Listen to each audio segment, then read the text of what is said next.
Hello. This is Darcy, the Irish lassie.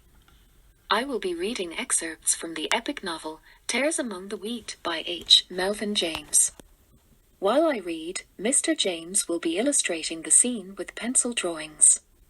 This brief reading hints of a troubled Thanksgiving season that the McClarys experienced.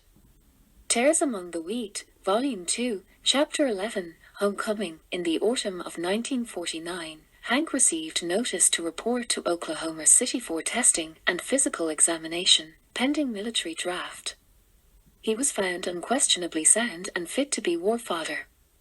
With that event looming, Doreen tried extra hard to prepare an especially enjoyable Thanksgiving dinner for the three of them.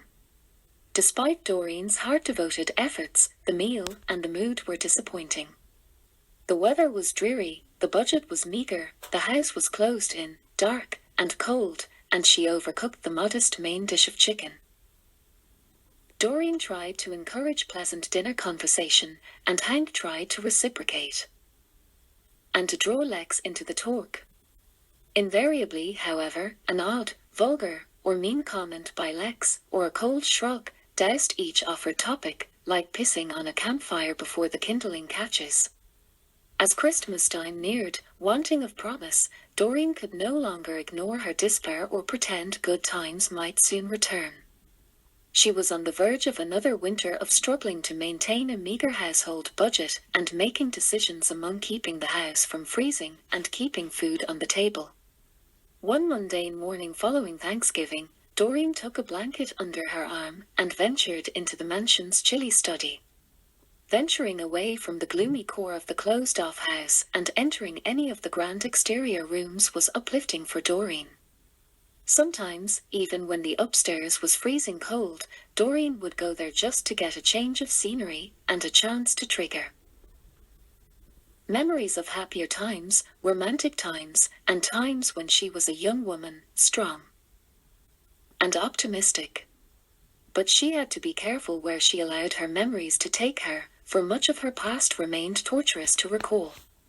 Thus Doreen tried to concentrate on her most enjoyable memories, avoiding those of maddening regret.